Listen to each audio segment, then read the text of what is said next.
Chaque année, des milliers d'Africains perdent de l'argent en achetant en Chine. Pourtant, dans la majorité de ces cas, ce n'est pas parce qu'ils se font arnaquer. C'est parce qu'ils ne connaissent pas les bases. Aujourd'hui, je vais vous montrer les 7 bases indispensables pour importer en Chine sans commettre d'erreurs. Bonjour et bienvenue à vous sur cette chaîne. Si tu regardes cette vidéo, c'est certainement parce que tu souhaites commencer à acheter des produits en Chine pour les revendre dans ton pays. Ou peut-être que tu veux simplement comprendre comment fonctionne l'importation depuis la Chine afin d'éviter les arnaques. Mais laisse-moi te dire une chose. Acheter en Chine, ce n'est pas une arnaque. Ce qui coûte cher, c'est le manque d'informations. Beaucoup de personnes perdent leur argent parce qu'elles commandent sans connaître les bases. Elles choisissent les mauvais produits, font confiance aux mauvais fournisseurs ou ne calculent pas tous les frais. Résultat, ils se font manipuler, arnaquer et se retrouvent avec des produits invendables. Mais pas de panique. Si vous cherchez à éviter toutes ces erreurs, je peux vous dire que vous êtes au bon endroit, au bon moment. Car sur cette chaîne, je vais vous montrer comment faire des achats en Chine depuis votre pays, comment éviter les erreurs, les différentes plateformes à connaître et comment se lancer. Et aussi, je vous ferai part de certains faits en rapport avec la Chine. Et donc, on est parti. Dans cette première vidéo, je vais partager avec vous les 7 bases indispensables que toute personne doit maîtriser avant de passer sa première commande. Alors, restez jusqu'à la fin parce que la dernière base est souvent celle que les débutants négligent et pourtant, elle peut faire toute la différence. Donc, sachez que pour se lancer dans l'import-export avec la Chine, il faut connaître cette base. Il faut avoir cette base, cette notion, à savoir, il faut savoir quoi acheter, c'est-à-dire avoir un plan, trouver un fournisseur fiable qui pourra vous vendre le produit, comprendre les plateformes d'achat, ce qui est très important, connaître les coûts réels, maîtriser les moyens de paiement, choisir un bon transitaire et comprendre les délais de livraison. En ce qui concerne la première base, la première erreur que commettent beaucoup de débutants est très simple. Ils achètent un produit parce qu'il est moins cher, parce qu'il est joli, parce qu'eux trouvent le produit attirant pour eux. Mais un produit bon marché ou attirant n'est pas forcément un bon produit à vendre. Avant de commander un produit, posez-vous ces questions. Est-ce que ce produit répond à un besoin?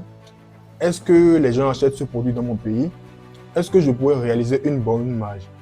Est-ce que c'est la période idéale pour vendre ce produit? Parce qu'il faut savoir qu'il y a des produits qui marchent par saison. Il y a des produits qui peuvent marcher toute l'année.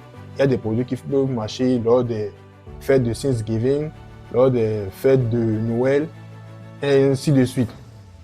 Si je devais vous donner un conseil de produit, je vous dirais de choisir un produit que vous maîtrisez. C'est-à-dire un produit que vous n'aurez pas du mal à décrire et à faire aimer à quelqu'un. C'est-à-dire, si vous voulez vendre un produit A et qu'un client vous dit, donnez-moi plus d'informations sur ce produit. Je vous conseille de choisir un produit que vous maîtrisez. Là, vous pouvez lui donner plus de détails. Vous pouvez lui dire, bon, si c'est un ballon de basket, c'est un ballon et 5 pots, les filles peuvent utiliser, les garçons peuvent utiliser, c'est un ballon flexible, utilisable. Donc, prenez des produits que vous maîtrisez, que vous êtes en mesure de donner des descriptions correctes, c'est-à-dire des descriptions qui pourront pousser le client à acheter le produit chez vous. Donc, par exemple, si je dois donner des exemples concrets, vous ne pouvez pas être une coiffeuse et vouloir vendre des produits de sport. Ça, c'est insensé, ça n'a pas de sens. Si vous êtes dans le domaine de la coiffure, vous devez vendre des produits en rapport avec la coiffure, c'est-à-dire des mèches, des élastiques, ainsi de suite. Et si je dois vous faire une remarque, dans plusieurs pays africains, les accessoires de téléphone, les produits de beauté, les vêtements, les chaussures ou encore d'autres articles de maison sont souvent très demandés. Donc, c'est à vous de voir si en vous positionnant sur un de ces produits, vous pouvez bien vendre ou si vous maîtrisez ce produit. Donc, il faut aussi savoir que commander un produit parce que le produit cartonne sur Internet n'est pas toujours conseillé. Donc, ne vous fiez pas à Internet pour acheter un produit. Parce qu'un produit qui marche sur Internet n'est pas forcément un produit qui marche dans votre pays. Par exemple, prenons le cas simple des air fryers. Les air fryers sont des produits qui cartonnent sur le net. Mais est-ce que les air fryers sont vendables en Afrique? Il y a certaines personnes qui utilisent des air fryers Mais tout le monde n'utilise pas parce que la culture africaine n'est pas habituée à ce genre de machines pour faire cuire les viandes et les frites et voilà un peu de tout cela. Maintenant que vous savez quoi acheter, il faut trouver un fournisseur. Ce qui mène à la deuxième base. Une fois que votre produit est choisi, il faut trouver un fournisseur. Et attention, tous les fournisseurs ne sont pas fiables. C'est le point qui fait le plus peur et à raison parce que 90% des arnaques viennent des fournisseurs. Parce que faut savoir que même si vous allez sur une plateforme comme Alibaba, tous les fournisseurs ne sont pas de vrais fournisseurs. Il y a des arnaqueurs parce que tout le monde peut aller sur Alibaba et créer un compte et se prendre pour fournisseur. Donc faites attention. Et il faut savoir qu'un bon fournisseur, c'est celui qui répond rapidement, celui qui donne des informations claires, celui qui vous donne des photos réelles, pas des photos shootées, des photos réelles du produit, celui qui est prêt à faire des vidéoconférences avec vous pour vous expliquer comment le produit est, pour vous montrer ça ou carrément vous montrer comment le produit est produit. C'est-à-dire si ce sont des gobelets, il peut vous montrer la production des gobelets en même temps. Donc aussi pour aller loin, je vous dirais de privilégier des fournisseurs qui ont le badge vérifié ou God Supplier. Ça, c'est sur Alibaba. Ou aller sur leur boutique et vérifier le nombre d'avis. Ça, c'est sur les plateformes comme Pinduoduo et 1688. Regardez aussi l'ancienneté parce que un fournisseur qui existe depuis 6 à 7 ans a moins d'intérêt à vous arnaquer que celui qui est là il y a 3 mois. Mais aussi, un fournisseur qui est sur la plateforme il y a de cela 3 mois n'est pas forcément un mauvais fournisseur. Parce que ça peut être un bon fournisseur, mais il vient juste de débuter. Mais pour votre sécurité et pour votre argent, je vous dirais de choisir les fournisseurs qui sont déjà là il y a longtemps. C'est-à-dire qui ont déjà fait entre 5 jusqu'à la fin. C'est-à-dire 5 ans à 6 ans, 7 ans, 8 ans, 9 ans, 10 ans. Demandez toujours aussi des photos réelles du produit. Parce que ce qui vous attire, ce sont des photos shootées, c'est-à-dire des photos du produit qui ont été prises dans des studios. Mais demandez au fournisseur de vous donner des photos réelles. Donc, si le fournisseur n'est pas capable de vous donner des photos réelles du produit en question, je vous conseille d'éviter de laisser. Si possible, commencez par une petite commande. Si vous demandez au fournisseur que vous aimeriez faire une petite commande de 4 ou 5 histoire de tester et qu'il refuse, laissez-le. Parce qu'un bon fournisseur qui détecte l'opportunité chez vous sera prêt à tout pour garder l'opportunité. Parce qu'il faut savoir une chose aussi. Il ne faut pas aller sur les plateformes de vente et chercher juste à acheter. Non, ne cherchez pas à acheter d'abord. Cherchez à créer une sorte de partenariat, un lien avec le fournisseur. Cherchez, montrer au fournisseur que le fait de vous vendre est une opportunité. Si le fournisseur arrive à détecter que le fait de parler avec vous, de communiquer avec vous, de vous vendre le produit, de vous donner ces informations est une opportunité pour lui, il n'hésitera pas à vous faire des réductions si possible. N'hésitez pas à discuter avec plusieurs fournisseurs à la fois. Par exemple, si vous voulez des perruques, n'allez pas chez un seul fournisseur parce que vous n'êtes pas sûr de la fiabilité du service que rend ce fournisseur. Donc, discutez avec plusieurs fournisseurs qui vendent vos produits et observez les prix aussi. Un fournisseur qui communique bien, c'est-à-dire qui est clair et net, qui vous donne les informations, qui vous montre les photos réelles du produit, qui prend son temps et qui vous fait un bon devis, c'est un fournisseur qui est naturellement un bon fournisseur et qui pourra vous vendre un bon produit. Et qui dit bon fournisseur dit bon produit. C'est logique. Notez que le prix est important. Notez bien que le prix d'un produit est important. Mais la fiabilité l'est encore plus. Donc je vous dirais faites beaucoup attention au niveau du fournisseur. Aujourd'hui, il existe plusieurs plateformes. Il existe plusieurs plateformes chinoises sur lesquelles vous pouvez acheter. Nous avons 1688, idéal pour acheter en gros directement auprès des fabricants. Il faut savoir que 1688 et Alibaba, c'est les mêmes applications, mais sauf que 1688 est plus domestique, c'est-à-dire est fait pour les Chinois eux-mêmes. C'est pour les Chinois du pays qui achètent sur 1688. Mais les étrangers aussi peuvent acheter. Pour cela, il faut se faire former, soit il faut être sur place et maîtriser l'application ou avoir un intermédiaire. Alibaba est parfait pour les importateurs internationaux. Les fournisseurs sont habitués à travailler avec les clients étrangers. Taobao plus adapté aux achats en petite quantité. Pinduoduo est une plateforme connue pour ses prix extrêmement bas. Il faut savoir que sur Pinduoduo, les prix sont extrêmement bas. Et aussi, sur Pinduoduo, vous n'avez pas besoin de MOQ. Mais son utilisation requiert une formation au moins. Soit une formation, soit quelqu'un pour vous guider. Donc, si vous arrivez à avoir une formation sur Pinduoduo, je vous conseille de la prendre. Parce que utiliser Pinduoduo n'est pas aussi aisé que Alibaba. Donc, mais avec une formation bien adaptée aux réalités de l'Afrique, vous pouvez acheter facilement sur Pinduoduo. Ce n'est pas compliqué. Chaque plateforme a ses avantages et ses inconvénients. Pensez que pour acheter en Chine, il faut une seule plateforme, c'est commettre une grave erreur. Aussi, laissez-moi vous dire qu'au fil des prochaines vidéos, nous allons apprendre à utiliser chacune d'elles. Donc, d'ailleurs, si vous désirez poser des questions et que vous aimeriez en savoir plus sur l'import-export, sur les plateformes, comment les utiliser et aussi vous faire former, je vous conseille de rejoindre ma chaîne WhatsApp qui se trouve en description. Dans cette chaîne, je réponds aux questions, j'apporte aussi des informations supplémentaires et aussi j'annonce quand est-ce que mes vidéos sont disponibles.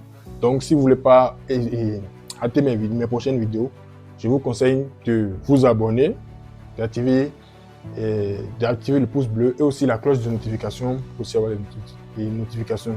Et n'hésitez pas à rejoindre mon canal WhatsApp aussi, ça me ferait beaucoup plaisir. Bon, maintenant que vous savez quel produit vous voulez vendre et que vous avez trouvé votre fournisseur sur une plateforme, il vous faut connaître les coûts réels. C'est une partie très très importante qu'il vous faut connaître. Quatrième base, connaître les coûts réels. C'est probablement l'erreur qui fait perdre le plus d'argent aux débutants. Beaucoup regardent uniquement le prix affiché. Par exemple, si un produit coûte 3 $, ils se disent que le produit en réalité coûte uniquement que 3 $. Alors qu'en réalité, il faut ajouter le transport jusqu'à l'entrepôt en Chine, les frais de transport vers l'Afrique, les frais de douane, les taxes éventuelles et les frais du transitaire. Le véritable coût d'un produit, c'est la somme de tous ces éléments-là.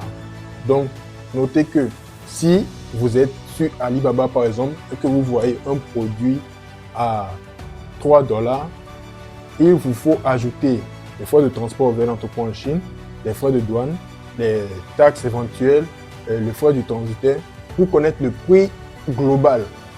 Mais notez aussi que les frais du transitaire, ça vient après. Les frais du transitaire, ça vient après la livraison. Les frais de douane aussi, je dirais après quand le produit sera sur le territoire de votre pays, c'est-à-dire quand le produit sera dans le port. Avant de commander, faites toujours ce que j'appellerais le calcul de rentabilité. C'est-à-dire si c'est que vous n'avez pas de transitaire ou c'est l'entreprise qui doit livrer, il vous faudra un devis. Donc, vous allez utiliser ce devis pour faire vos calculs, pour savoir à l'avance à combien vous allez vendre le produit. Sachez également que au moment où vous serez en train de discuter avec le fournisseur, parce que il faut toujours discuter avec le fournisseur. Il ne faut pas acheter directement. Au moment où vous serez en train de discuter avec le fournisseur lui-même vous dira si oui ou non il est en mesure de livrer le produit votre marchandise dans votre pays. S'il est en mesure de livrer votre marchandise dans votre pays d'origine ou de résidence, il vous dira comment il fonctionne. C'est-à-dire, il vous fera un devis clair et net où il vous dira combien vous devez payer à la douane, combien vous devez lui payer pour qu'il puisse faire le devis et puisse expédier de la Chine vers votre pays. Mais si votre fournisseur n'est pas en mesure d'envoyer dans votre pays, il vous demandera si vous avez un agent de logistique. Un agent de logistique, c'est-à-dire un transitaire qui pourra livrer le produit dans votre pays. Donc, il faut savoir que quand votre fournisseur ne peut pas livrer dans votre pays, et aussi il faut savoir que dès que le transitaire est en mesure, le fournisseur est en mesure de livrer dans votre pays, pour aller récupérer ça, il faut faire des démarches administratives pour dédouaner et tout cela, je dirais, est un peu chiant. Il faut le dire, c'est un peu fatigant. Donc, c'est pour ça il faut trouver un transitaire. Donc, on ira à la cinquième base avant de revenir sur les transitaires. Donc, la cinquième base qui dit maîtriser les moyens de paiement. Lorsque vous achetez en Chine, vous devez payer votre fournisseur. Selon la plateforme, il y a plusieurs formes de moyens de paiement. Mais vous pouvez payer par carte bancaire. Par carte bancaire. Et sachez que par carte bancaire, vous pouvez payer par carte bancaire, Alipay, WeChat Pay, pas d'autres moyens de paiement aussi. Vous pouvez également utiliser vos cartes. C'est-à-dire, vous pouvez utiliser une carte bancaire UBA, une carte bancaire Aura Bank. Ça dépend de la banque. Sachez que les cartes bancaires africaines sont utilisées pour payer les fournisseurs. Donc, l'essentiel est de toujours privilégier des solutions sécurisées. Pensez à payer le fournisseur sur la plateforme. Donc, c'est pour dire que si vous êtes sur Alibaba, par exemple, parce que c'est généralement là les gens vont acheter, si vous êtes sur Alibaba et que vous contactez un fournisseur, vous discutez avec lui et puis tout se passe bien, et puis c'est l'heure de payer, et le fournisseur vous dit que pour payer, vous devez lui faire un virement direct dans son compte, c'est-à-dire un virement direct sur son compte bancaire à lui, dites non. Là, c'est une forme d'arnaque. C'est une forme d'arnaque parce que Alibaba vous protège seulement quand vous payez sur la plateforme. Quand vous payez sur la plateforme et que voilà, le fournisseur ne vous livre pas votre colis, vous pouvez signaler et Alibaba va vous retourner l'argent. Donc évitez d'envoyer de grosses sommes à un fournisseur que vous ne connaissez pas. Commencez toujours par une petite commande afin d'établir des relations de confiance. Parce que quand vous allez commander une petite commande, le fournisseur, s'il est vraiment intéressé par l'opportunité que vous représentez pour lui, il va s'assurer de bien faire votre travail. Il va bien s'occuper de vous trouver le bon produit, de vous faire un bon emballage et de l'expédier au plus tôt. Donc, dès que vous allez recevoir votre colis, vous allez contrôler niveau qualité, est-ce que ça se vend bien. Donc, si votre produit coche ces cases-là, niveau qualité, et se vend bien et aussi se fait à un bon prix, là, vous pouvez demander aussi à faire un partenariat à long terme avec le fournisseur. Vous pouvez par exemple lui dire que vous aimeriez le représenter dans votre pays. Donc là, vous pouvez lui dire par exemple aussi que vous allez prendre ces colis et les vendre. Soit vous achetez les colis et vous les revendez, soit vous arrivez à établir une ligne de vous arrivez à faire un partenariat avec lui et il vous remet ses produits uniquement quand les gens commandent. Donc, les gens commandent chez vous, vous recevez de chez lui et vous allez récupérer une commission. Donc, ce sont là des business que vous pouvez faire avec la Chine. Dans les vidéos à suivre, je vais vous exposer aussi d'autres types de business que vous pouvez développer, que vous pouvez créer et que vous pouvez mettre en place avec la Chine. Parce que faut savoir que avec la Chine, ce n'est pas seulement acheter et vendre. Il y a plusieurs d'autres formes de business qui sont disponibles sur le territoire ou en dehors du territoire que vous pouvez mener à bien. Vous n'êtes pas forcément obligé d'avoir un colis d'un fournisseur ou bien d'une entreprise chinoise sur les bras avant de vendre. Non, vous n'en avez pas besoin. Vous pouvez vendre des services, des prestations de services d'achat et autres. Il y en a plein.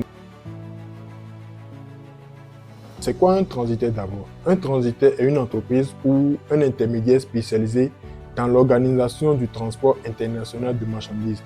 Son rôle est de faire le lien entre le fournisseur en Chine et l'importateur en Afrique ou en Europe ou en Amérique. Où que vous soyez, le transitaire est en mesure de vous livrer dans votre pays. En termes simples, le transitaire est celui qui s'occupe de faire voyager vos marchandises jusqu'à votre domicile ou dans votre pays. Le transitaire, c'est un partenaire logistique. C'est celui qui reçoit vos commandes en Chine, les regroupe si nécessaire et les expédie dans votre pays. Imaginez un instant que vous faites plusieurs achats. Par exemple, vous achetez des sacs chez un fournisseur A, des perruques chez un fournisseur B et des chaussures chez un fournisseur C. Votre transitaire peut regrouper tous ces colis-là et les mettre en un seul colis. Et puis regrouper tous ces colis et les mettre en un seul colis. Cela permet de, cela vous permet de moins dépenser. C'est-à-dire, si un colis A, vous devez dépenser 10 000, sur un colis B, vous devez dépenser 15 000 et sur l'autre 20 000. Les trois colis réunis ensemble, vous pouvez dépenser moins que la somme des trois colis si expédiés séparément. Donc, au lieu de recevoir trois colis séparés, le transitaire peut tout rassembler dans un seul colis.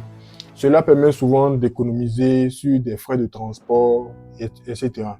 Un bon transitaire doit être sérieux, transparent sur ses tarifs et respecter les délais annoncés. Les délais de livraison, le transitaire doit respecter ça. Il faut savoir que votre transitaire ne doit pas vous dire que bon, aujourd'hui, je vous fais le kilo à 10 000 et demain, il va vous dire 15 000, ainsi de suite. Non, les prix des transitaires sont fixes. C'est fixe, ça ne change pas. Un mauvais choix de transitaire peut entraîner des retards, des frais imprévus ou même des pertes de marchandises. Parce que si le transitaire n'est pas en mesure de vous livrer, il va garder ça pour lui, c'est vous qui serez en perte. Et bon, ça va entraîner des poursuites judiciaires. Donc, prenez le temps de trouver un bon transitaire. Donc, pour trouver si je dois vous dire comment trouver un bon transitaire, il faut vous renseigner dans votre pays. Ou carrément, vous pouvez aller sur Facebook et écrire cargo plus le nom de votre pays. Par exemple, moi je suis au Bénin, j'écris cargo Bénin. J'écris juste cargo Bénin sur Facebook ou bien sur les réseaux sociaux. Je vais trouver certainement peut-être une entreprise, je les contacte, je leur dis bon, moi je suis tant, j'aimerais me lancer dans l'import-export, est-ce que vous êtes prêts à recevoir mes colis, à me les livrer au Bénin? Ils vont me dire oui, je vais leur demander est-ce que je peux vous rencontrer ou je peux venir dans votre entreprise. Donc, si c'est un transitaire sérieux, il sera d'accord, j'irai là-bas, je vais voir un peu comment ça fonctionne. J'aurai certainement des gens qui vont sortir ou bien des gens qui vont venir. Je vais leur poser des questions, histoire d'en savoir plus si c'est un bon transitaire ou pas. Donc, pour avoir un transitaire, il suffit juste de se renseigner. Donc, les transitaires sont un peu partout. Donc, prenez le temps de chercher les transitaires. Et si vous aimeriez connaître quels sont les transitaires qui sont dans votre pays, vous pouvez me contacter sur mon WhatsApp qui est en description. J'ai, bon, pas tous les transitaires de l'Afrique, mais quand même j'ai assez de transitaires parce que comme je livre dans plusieurs pays différents, j'ai quand même assez de transitaires avec qui je peux vous mettre en contact, qui pourront vous aider à importer vos colis de la Chine vers votre pays. Maintenant, il faut comprendre les délais. L'importation demande de la patience. Si vous choisissez le transport aérien, cela va vous prendre entre 2 à 1 semaine ou 1 mois carrément.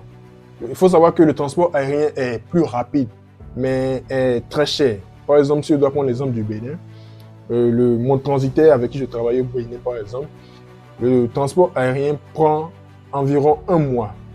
C'est-à-dire, au moment où le transitaire vous dit « j'ai expédié le colis vers le Bénin », vous devez compter l'intervalle de 3 semaines à 1 mois. Mais il fait le kilo à 9 000 francs. Il fait le kilo à 9 000 francs. Et ça, c'est pour les colis ordinaires. Les colis ordinaires, c'est-à-dire des produits comme les chaussures, les habits, je dirais des bracelets, des chaînes. Donc, tout ce qui n'est pas produit de marque. Donc, quand il s'agit des produits de marque, c'est-à-dire de grandes marques, cela passe de 9 000 à 10 500. Maintenant, il y a le transport maritime. Le transport maritime, cela prend plus de temps à être livré. Par exemple, ça peut prendre entre 45 jours et 3 mois. Mais il faut savoir que c'est moins cher. Et le transport maritime ne se fait pas au kilo. Ça se fait au CBM. Donc, le CBM, c'est l'ensemble, je dirais, de la taille, le poids et le contenant de votre produit. Donc, un CBM, par exemple, chez mon transitaire, c'est 300 000. Et laissez-moi vous dire, n'ayez pas peur, quand on dit CBM, c'est une marchandise assez conséquente. C'est une marchandise qui est de taille. Par exemple, on peut dire, une voiture peut faire un CBM ou 2 CBM. Donc, si quelqu'un doit importer une voiture, donc, disons, et que c'est pas maritime, ce qui est normal, c'est forcément pas maritime, il ne va pas se lancer dans l'import d'une voiture par voie aérienne. Bon, Les riches peuvent se le permettre. Ceux qui sont riches peuvent le permettre. Par exemple, Davido, il peut se le permettre. Mais quand il s'agit de transport maritime, généralement, les voitures ne pointent pas là. Les voitures ne pointent pas là. Quand il s'agit de transport maritime, on s'attend plus à des marchandises de taille, des voitures, des camions, et voilà. Donc, si par exemple, vous avez un colis de 15 kilos, par exemple, et que vous voulez faire un transport et pas voie maritime, ils ne vont pas vous dire que ça fait un CBM. Non. Ils vont se dire, par exemple, en exemple, un CBM est égal à peut-être 100 kilos. Exemple, un CBM est égal à 100 kilos. 15 kilos donne combien? Donc, ils vont faire la règle de 3 et trouver votre CBM à vous. Donc, vous pouvez peut-être vous trouver entre 0,35 CBM. Donc, c'est en fonction de ça, ils vont vous adapter le prix. Donc, voilà un peu. Donc, il faut prendre du temps pour savoir si vous devez commander maintenant ou si vous devez commander après. Donc, c'est en fonction de la période dans laquelle vous êtes que vous allez choisir votre moyen de transport du colis en question. Si, par exemple, vous avez besoin de la marchandise dans ce mois ou dans le mois prochain, donc vous devez prendre aérien, mais vous devez vous apprêter à payer cher. Donc, sachez aussi que le transitaire vous dira le prix à l'avance. Par exemple, si vous commandez chez moi, vous commandez un produit chez moi et que j'expédie ça à votre transitaire, le transitaire va récupérer le colis, peser ça et vous dire que votre colis fait tel kilo, donc logiquement fait telle somme.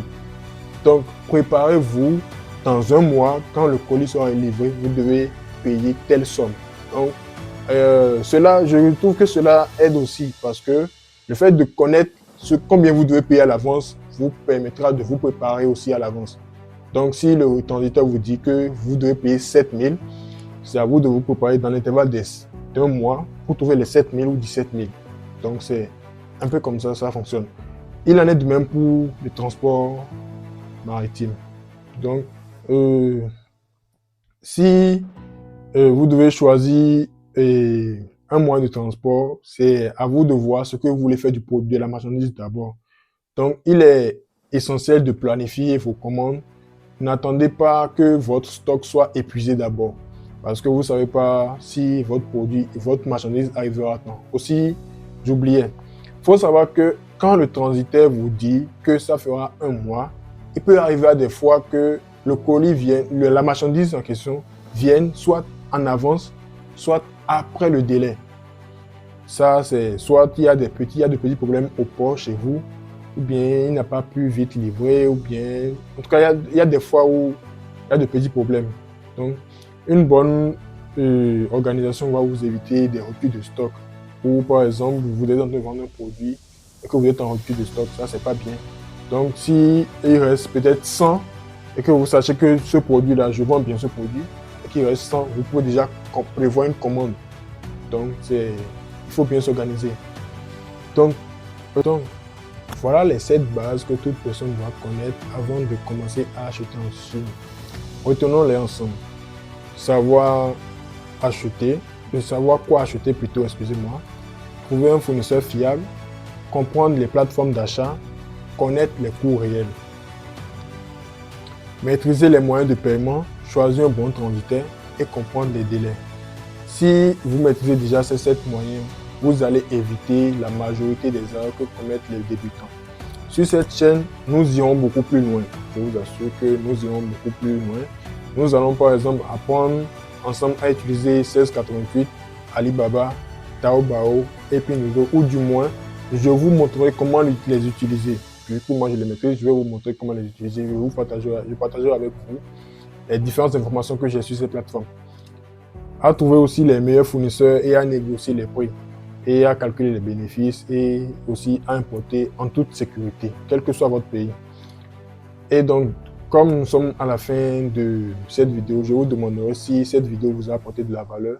N'hésitez pas à la liker, à la partager avec vos amis ou des désireux qui aimeraient se lancer dans l'import-export et aussi à activer la cloche de notification. N'oubliez pas de me dire en commentaire quelle est la plus grande difficulté que vous rencontrez lorsque vous souhaitez importer. Quelles sont vos questions? Vous pouvez me répondre Vous pouvez me les écrire dans les commentaires, je prendrai le temps de vous répondre. Et aussi, n'hésitez pas à rejoindre ma chaîne WhatsApp. Et aussi, j'ai mon numéro là, vous pouvez me contacter et me poser des questions. Merci et au revoir à la prochaine vidéo.